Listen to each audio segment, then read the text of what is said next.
ये movie emotional भी है और उसी के साथ साथ इसमें सस्पेंस भी है।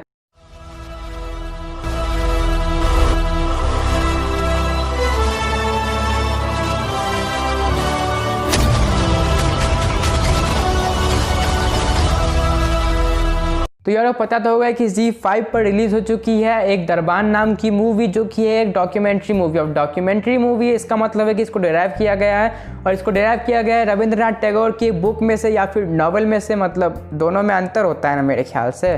तो इस मूवी में आपको लीड रोल में दिखेंगे शरद केलकर, और उन्हीं के साथ साथ एक और बहुत ही टैलेंटेड एक्टर जिनका नाम है शरीफ हाशमी।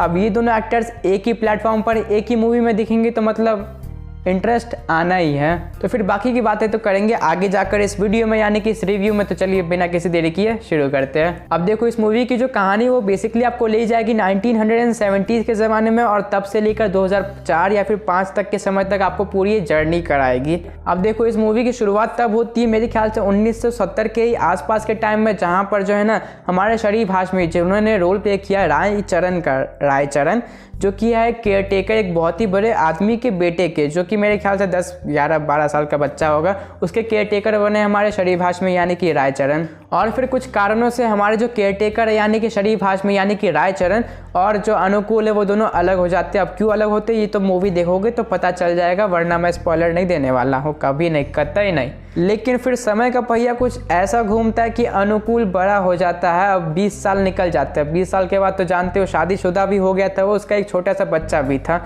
अब जो अनुकूल है वो ढूंढते ढूंढते आता है हमारे रायचरण के गांव में उन्हें वापस लेने, क्योंकि दोनों अलग हो चुके थे। तो फिर हमारे जो अनुकूल है, अब अनुकूल जब बड़े हो जाते हैं तब उनका रोल प्ले किया शरद केलकर ने। तो वो शरद केलकर आते ढूंढते ढूंढते हमारे रायचरण को यानी कि शरीफ हाशमी को। फिर ऑलमोस्ट 20 साल के बाद दोनों की मुलाकात फिर से हो जाती है। वहाँ पर कुछ इमोशनल ड्रामा टाइप का होता है, सेंटी हो जाओगे थोड़े बहुत। और फिर जो अनुकूल होते हैं वो ले जाते हैं हमारे रायचरण को अपने साथ, ताकि वो अनुकूल यानी कि उनके बेटे की देखभाल कर सके। मतलब समझ रहे हो, यहाँ पर 2 जनरेशन की देखभाल करने का जिम्मा ले लिया है हमारे रायचरण ने। तो फिर हमारे रायचरण मान भी जाते हैं, बहुत मुश्किल से मानते हैं लेकिन मान जाते हैं, खुशी खुशी मान जाते हैं। और फिर चले जाते हैं अनुकूल के घर। वो भी बहुत ही शानदार घर होता है, बहुत बड़ा होता है। और वहाँ पर मिलता है उन्हें बच्चा अनुकूल का, जो कि काफ़ी छोटा सा होता है, उसे मतलब 1-2 साल का होगा, उससे ज़्यादा नहीं होगा। तो फिर ठीक है, यहाँ तक तो ठीक है। लेकिन ट्विस्ट तब आता है इस मूवी में जब रायचरण जो है ना वो अनुकूल के बेटे को ले जाता है बाहर थोड़ी सैर कराने, घुमाने।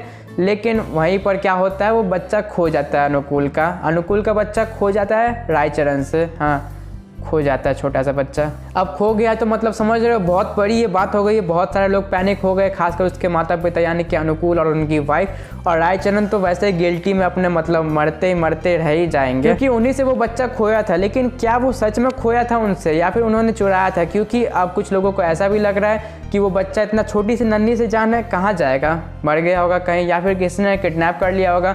और यहीं पर अनुकूल की जो वाइफ होती है वो शक करती है रायचरण पर, क्योंकि उसके पास कोई औलाद नहीं होती। तो फिर उसे लगता है कि रायचरण ने उनका बेटा चुराया होगा। हाँ, इल्ज़ाम लग गया। और फिर यहीं से जो है ना आपको बहुत सारे ट्विस्ट एंड टर्न्स दिखने वाले हैं, क्योंकि अब जो है ना रायचरण अपने आप को सही साबित करना चाहता है कि उसने कुछ नहीं ऐसा किया, उससे गलती से हुआ। लेकिन वो गिल्टी में भी, इमोशनल भी है। और क्या ऐसा भी हो सकता है कि उसने कहीं सच में उसका किडनैप किया और अपने पास रख लिया, और क्या वो बच्चा वापस मिलता है या फिर उस बच्चे का क्या होता है, ये तो आपको देखना पड़ेगा इस मूवी में, जो कि रिलीज़ हुई है ZEE5 पर। तो ये तो बात हो गई इस मूवी की स्टोरी की। लेकिन अब बात करें इस मूवी के बारे में थोड़ी डिटेल वर्जन में, तो फिर देखो इस मूवी में जो है ना आपको बेसिकली 3 जनरेशन दिखाए जाने वाले हैं। क्योंकि अब रायचरण का एक जनरेशन था, फिर अनुकूल का बचपन का एक जनरेशन था, और फिर अनुकूल के बेटे का भी एक जनरेशन है। तो फिर 3 जनरेशन आपको दिखाई जाने वाली बेसिकली इस मूवी में। तो फिर आपको थोड़ा अजीब व गरीब टाइप का लगेगा अगर तुम लोग पहले के ज़माने से वाकिफ़ नहीं हो। मैं भी नहीं था, मुझे भी लगा था, लेकिन अच्छा लगेगा फिर आगे जाकर। और फिर जो सबसे बड़ी बात है इसकी बहुत ही पावरफुल राइटिंग, क्योंकि मेरे ख्याल से अगर इसकी राइटिंग ठीक ठाक नहीं होती, इतनी पावरफुल नहीं होती, तो ये मूवी मतलब वाहियात बन जाती, इसको कोई नहीं देखता। लेकिन इसकी राइटिंग इतनी पावरफुल, इसकी राइटिंग में इतना फील था, इतना पावरफुल था कि इसमें जो है ना थोड़ा इमोशनल टच आ जाता था, थोड़ा सेंटी हो जाओगे तुम लोग अगर तुम लोग कनेक्ट कर पाओगे। लेकिन इसकी राइटिंग इतनी अच्छी खासी है कि कनेक्ट हो ही जाओ। और इसमें अगर सॉन्ग्स की बात करूँ यानी कि गानों की, तो वो भी मेरे ख्याल से 4 या 5 गाने, वो भी ठीक ठाक गाने हैं। जिसमें से एक गाना का नाम तो मुझे अभी तक याद है, उसका नाम है दिल बंदर।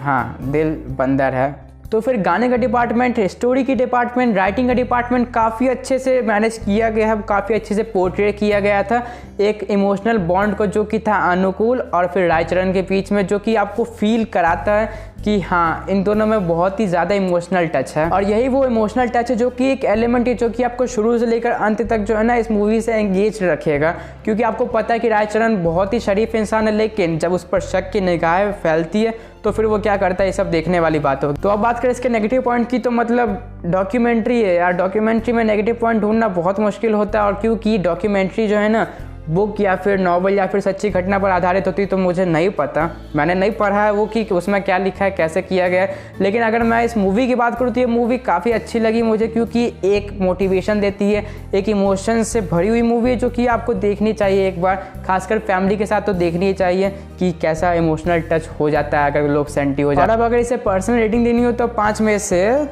3.5 स्टार्स काफ़ी है, मतलब एवरेज से थोड़ी अच्छी मूवी है जो कि आप लोग देख सकते हो अगर फ्री बैठे हो। तो फिर अब यहीं पर वीडियो खत्म करते हैं, रिव्यू खत्म करते हो और अब आउटरो देखो।